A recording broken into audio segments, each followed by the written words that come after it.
शंकर की तरफ जब माता पार्वती लंबे लंबे पैर पसार कर लेट गई, अब भगवान शंकर को क्या पता कि यहाँ पर माता पार्वती सो गई।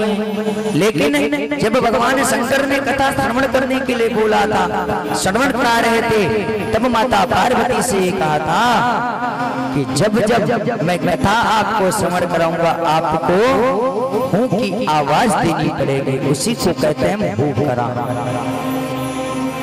आज जैसे ही भगवान शंकर की तरफ माता पार्वती अपने पैरों को किया और तुरंत उनको नींद आ गई। इसीलिए कहते हैं भागवत में कमर लगा के नहीं बैठना चाहिए, क्योंकि जब कमर आप लगाओगे तो निंद्रा आपको जरूर घेर लेगी। निंद्रा को श्राप मिला हुआ है भगवान विष्णु के मुख से, क्योंकि जहां पर हरि नाम की चर्चा होगी वहां माता निंद्रा देवी विघ्न डालने जरूर आएगी।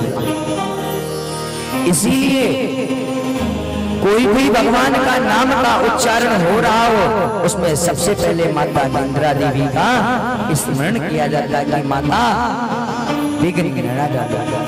इसीलिए कीर्तन होता है, इसीलिए भजन होता है। और भजन तो कब करना चाहिए? भजन आप कभी भी कर सकते हो, भजन का कोई टाइम नहीं है। बोलो बाकी बिहारी लाल की जय हो। भजन करो मस्ती जवानी में, बुढ़ापा किसी सुनो, वैसे तो बुढ़ापा किसने देखा ये सच है।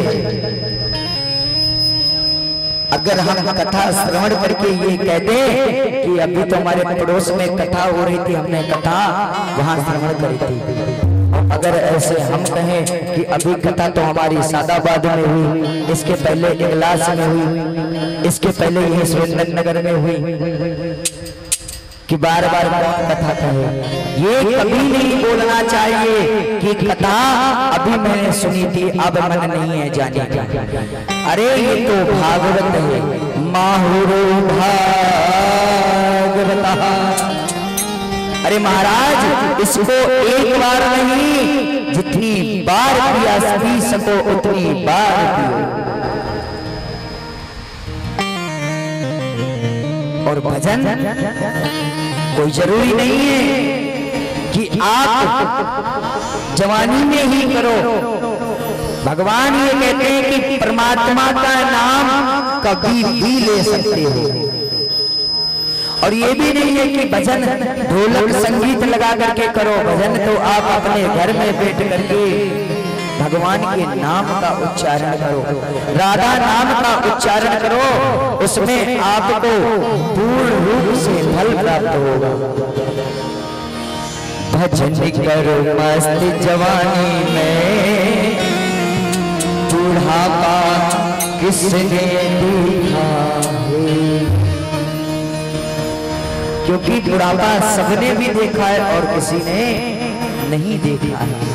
जो श्वास हमारे मुख से निकल के जा रही है ये लौट कर आती है या नहीं, इसका भी कोई भरोसा नहीं। इसीलिए कहते हैं भागवत में लिखा हुआ है, श्वास श्वास पर हरि भजो, श्वास का आवने हो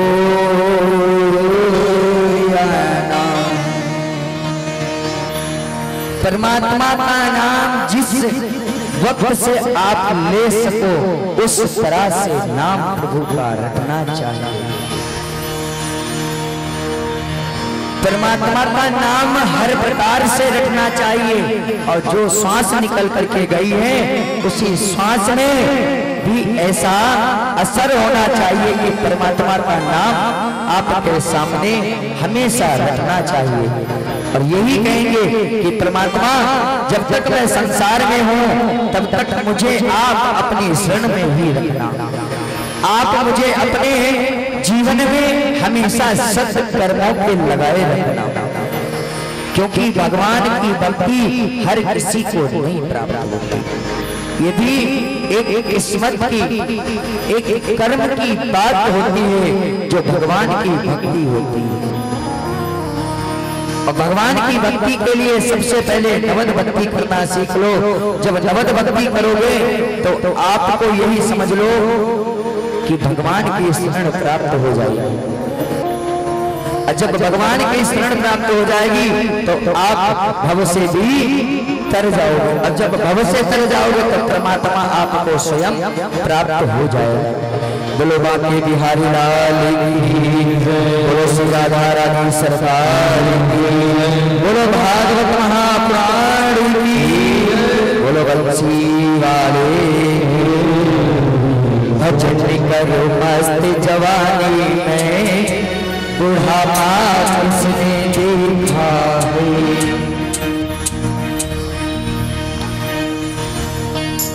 भजन करो मस्त जवानी में, बुढ़ापा किसने देखा है। मस्त जवानी में,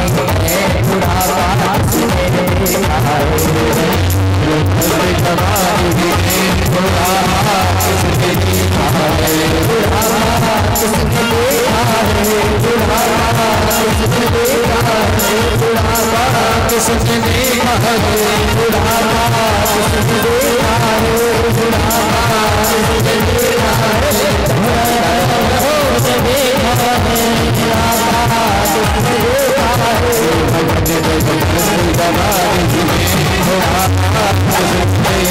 किसने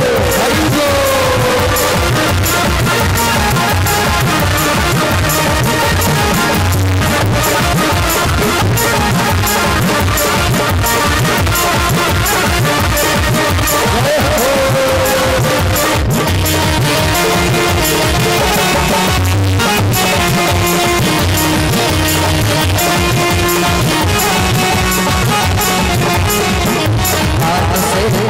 भजन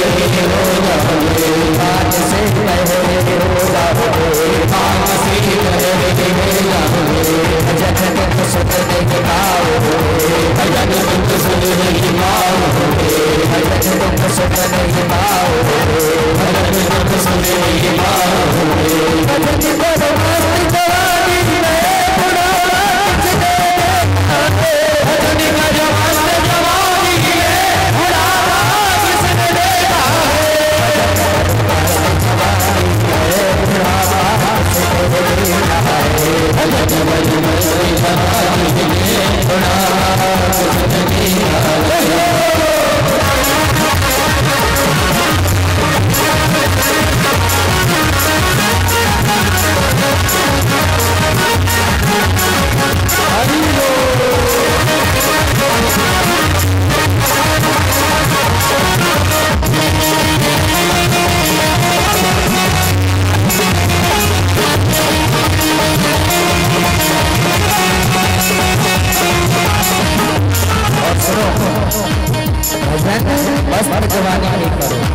बुढ़ापा जब आता है तो 3 घंटी बनती है।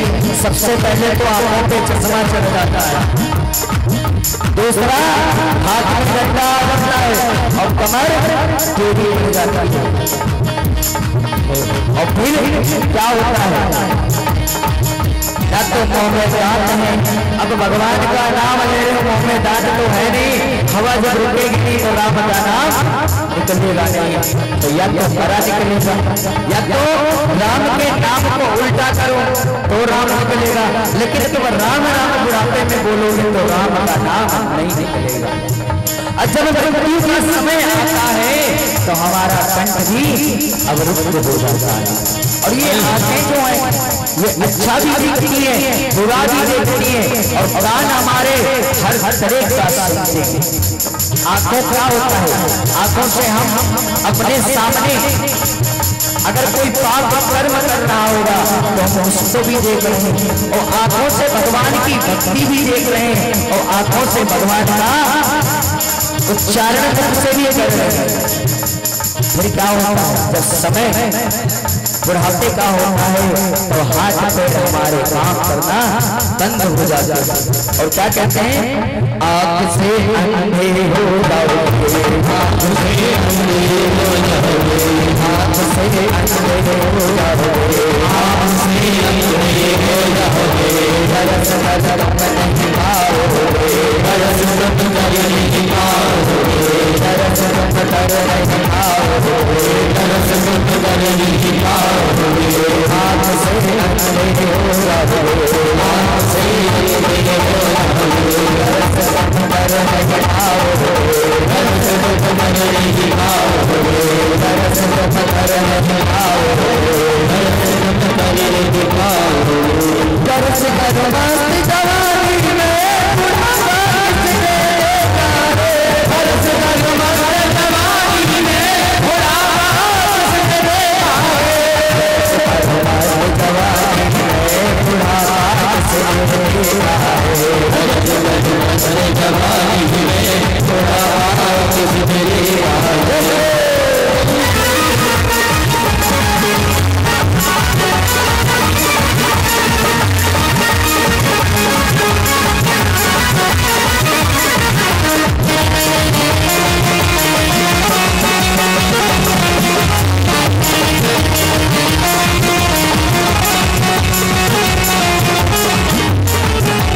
आता है रूह, जो हमारा ये शरीर होता है,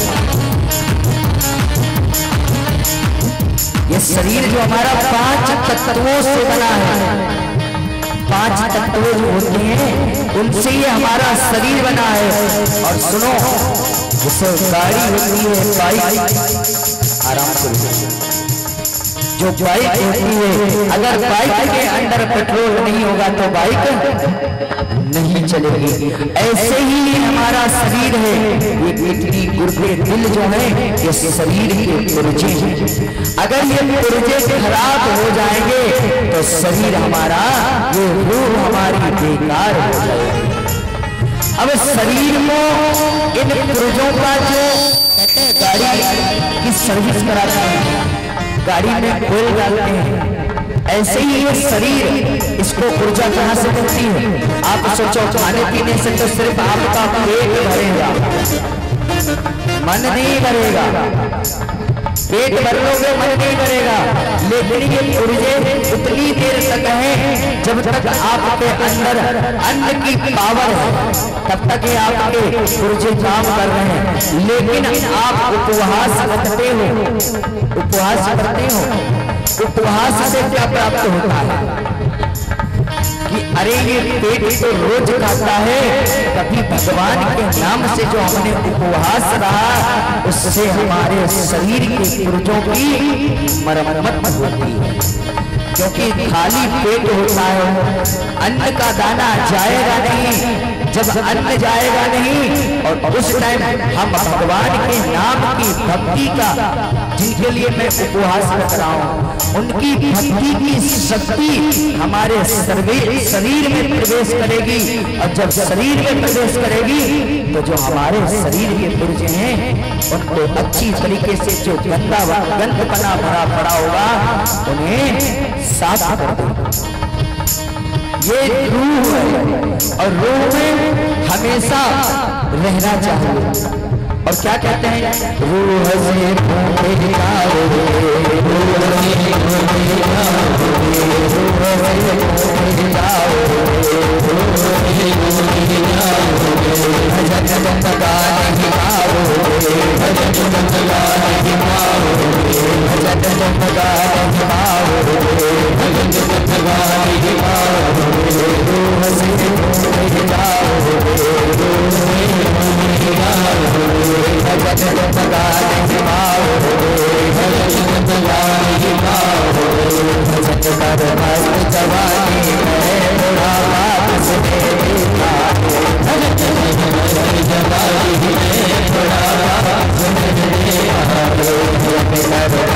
जवानी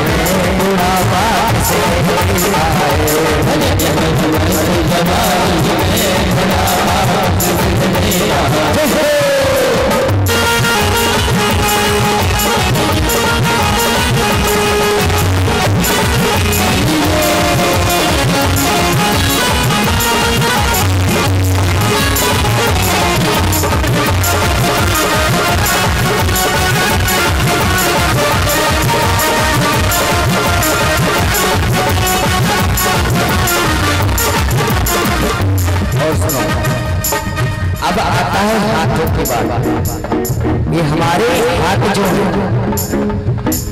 हमारे शरीर में 4 प्राणी मौजूद हैं। हमने सोचा है 4 प्राणी कौन कौन से मौजूद हैं?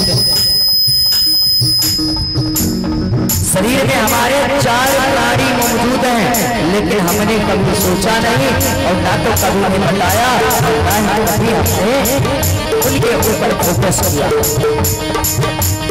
ब्राह्मण कौन होता है? ब्राह्मण जो है उसको हम मस्तिष्क कहते हैं। ब्राह्मण जो है हमारे शरीर में, हमारा जो शरीर है इसमें सबसे पहले ब्राह्मण पूजनीय बताया गया है।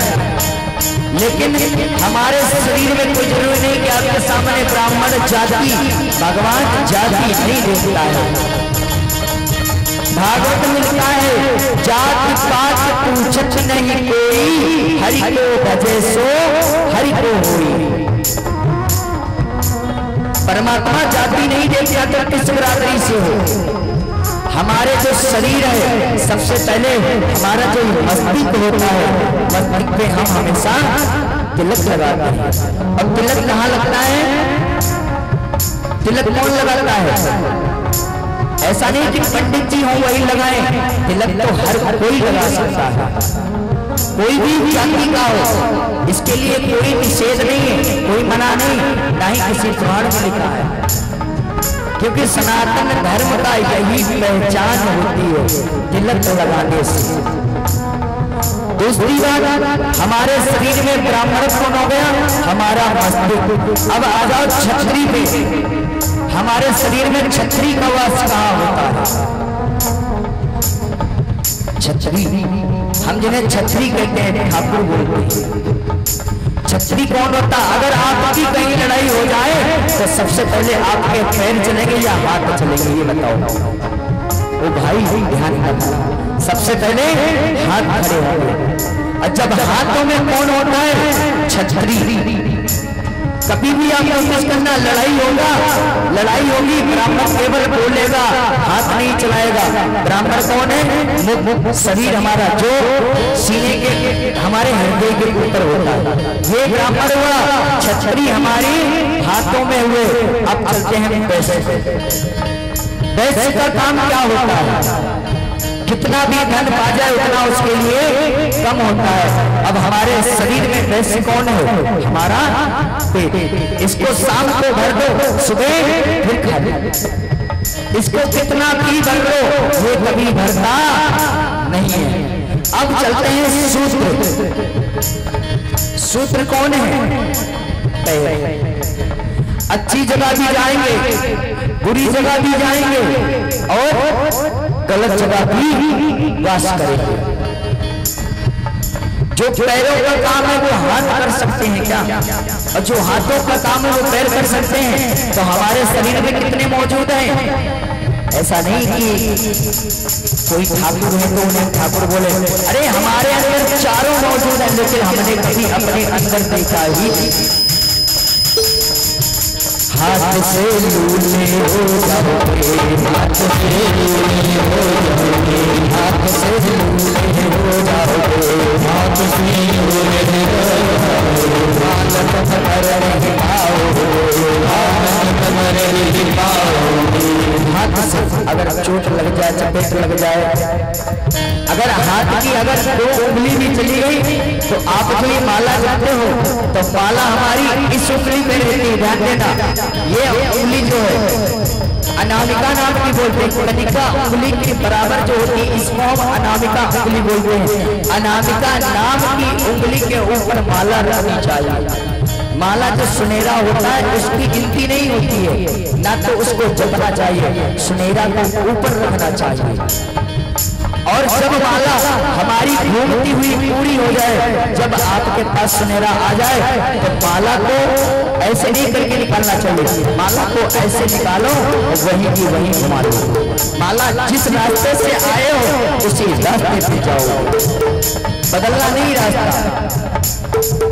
जब आप रास्ता बदलोगे नहीं, उसी रास्ते पे जाओगे तो आपको एक बार जाओगे, 2 बार जाओगे, 10 बार जाओगे, 1000 बार जाओगे। जब एक रास्ते पर तुम बार बार जाओगे तो एक दिन तुम्हें नारायण जरूर मिल जाएगा। कहते हैं भगवान पता नहीं किस देश में कहाँ मिल जाए, कोई नहीं जानता। इसीलिए माला भगवान कभी ये भी नहीं कहते कि तुम बैठ करके 3-4 घंटे आके पकड़ लो। हमारे मंदिर में आते हैं, शंकर जी को पकड़ोगे तो छोड़ देगा, नाम नहीं लेते। दूसरे पूजा वाले कहते कि पंडित जी पहले नहीं जाएंगे, कहते भैया भोलेनाथ को पकड़ लिया, भोलेनाथ उन्होंने पकड़ लिया।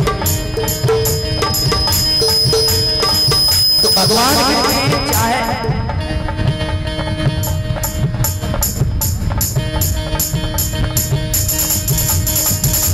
भगवान कहते हैं चाहे दिन में 24 घंटे में 2 मिनट मेरे लिए निकाल लो, हमारे लिए तो वही काफी।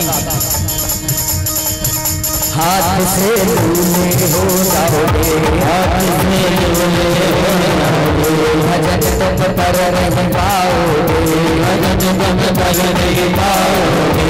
हाथ से लूले हो जाओगे, हाथ से लूले हो जाओगे, मालम भजन नहीं पाओगे, मालम भजन नहीं पाओगे।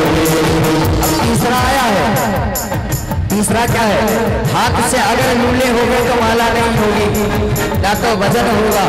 मुख से आप बोल सकोगे, लेकिन अगर हमारा शरीर सुरक्षित है तो हम ताली भी बजा पाएंगे और भजन भी बोल पाएंगे। और तीसरा क्या है? दान। दान कई प्रकार का बताया गया है, कोई जरूरी नहीं है आप धन दौलत पैसा, भगवान कभी पैसा नहीं मांगता है। अरे तुम क्या दे सकते हो भगवान को जो तुम्हें स्वयं दे रहा है। और एक बात याद रखना, घर घर तुलसी सेवा पूजा, ठाकुर हरि विद्या।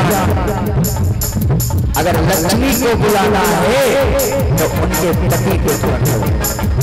माता लक्ष्मी के पति कौन है? भगवान विष्णु।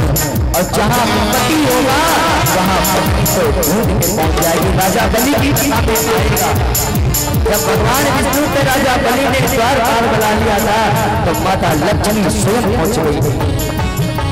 आप भगवान राधा नाम का जाप करो और भगवान ठाकुर जी की सेवा करो, श्रद्धा सब में रखो, भाव सब में रखो, लेकिन इष्ट एक होना चाहिए। जैसे हम कहते हैं हमारे इष्ट गुरु या कुल गुरु, पर ये आपको पता है कि आपके कुल देवता कौन है? देवी देवता किसी की देवी होती है, किसी के हनुमान जी होते हैं। और हाँ एक चीज और, जो ये कहते हैं कि स्त्री हनुमान जी को स्पर्श नहीं कर सकती, पूजा नहीं कर सकती, हनुमान जी की स्त्री पूजा कर सकते हैं।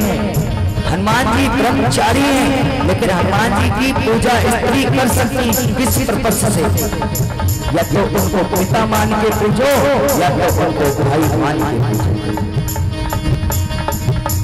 और दूसरी बात दान की बात है। दान में आप चाहे श्रद्धा से सेवा कर दो, सबसे बड़ी सेवा होती है।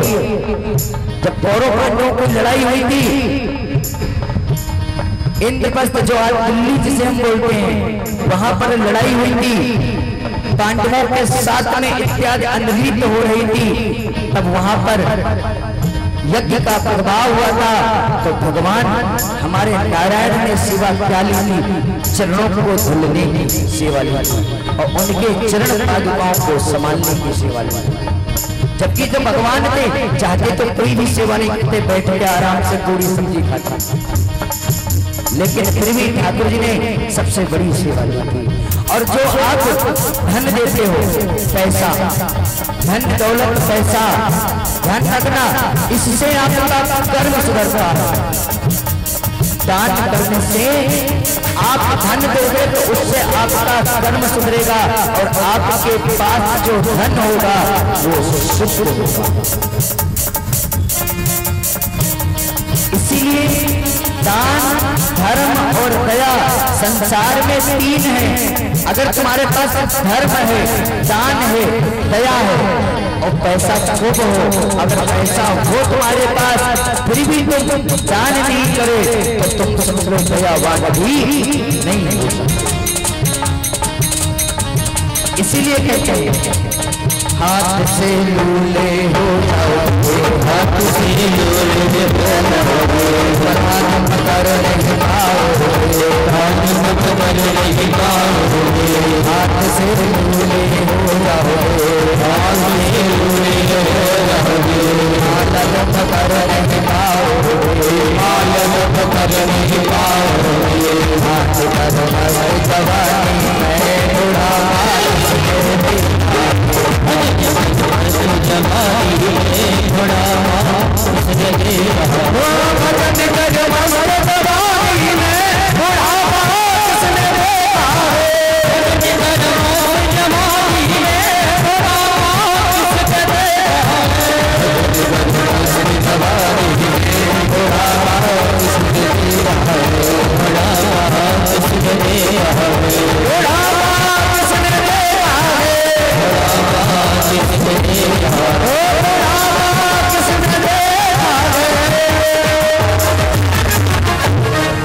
भागवत महापुराण की बाके बिहारी लाल की जय।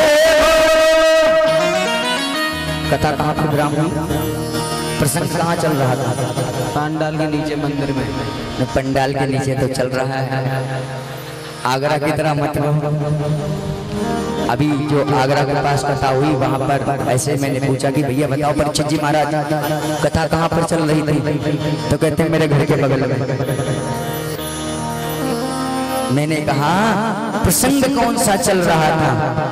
तो कहते हैं पहले तो 5-6 मिनट सोचते रहे, फिर कहते हैं शायद शंकर जी का प्रसंग चल रहा था। मैंने कहा शंकर जी ने तो माता पार्वती को कथा भी पूरी कर दी, कौरव पांडवों का युद्ध चल रहा था। कहने लगे महाराज ने आंख लग गई थी। तो मेरे मुख से निकल गया किससे?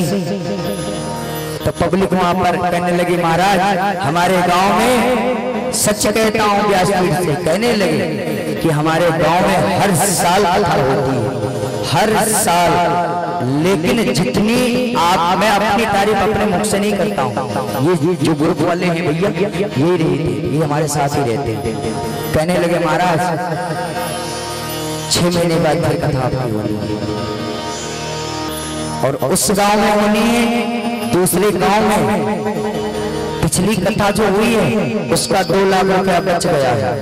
कहने महाराज अगस्त के बाद फिर कथा करानी है मुझे ठंडकों में, वहां राम कथा हो।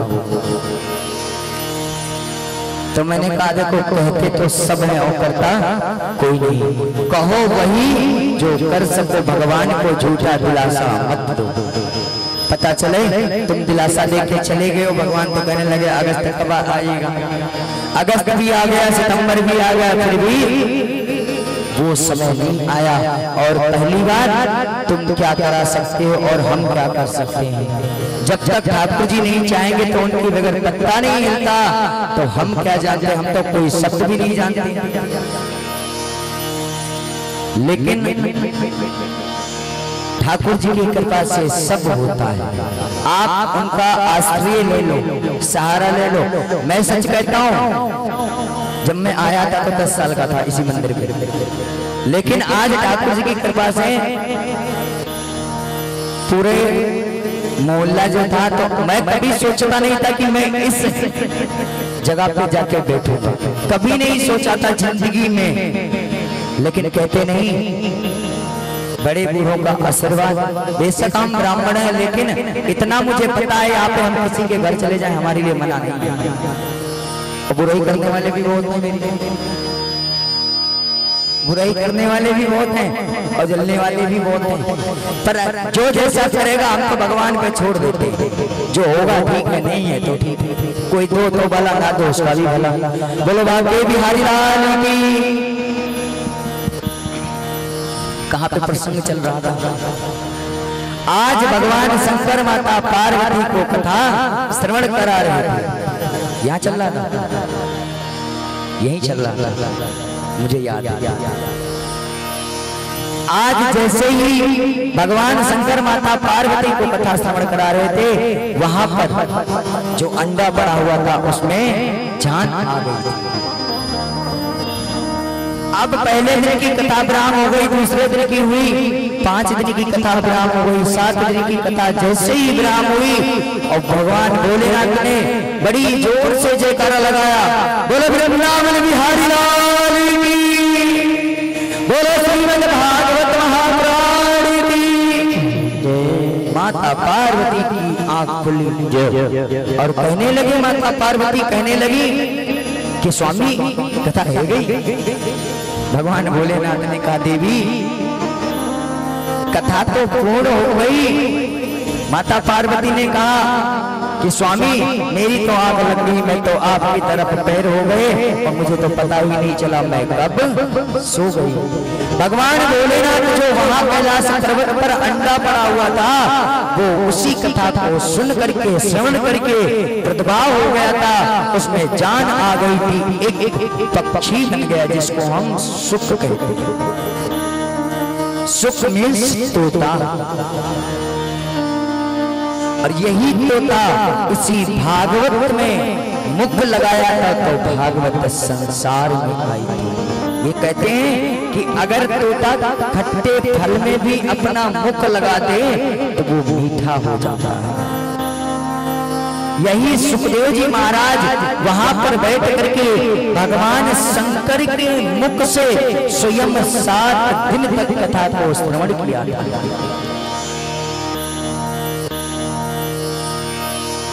भगवान भोलेनाथ ने सोचा कि देवी जब आपको नींद आ गई तो फिर फुकरा कौन दे रहा था। भगवान शंकर ने क्रोध में आए और अपने त्रिशूल को लेकर के कैलाश पर्वत के चारों ओर देखने लगे और कहते हैं, उमा के परवेश सोता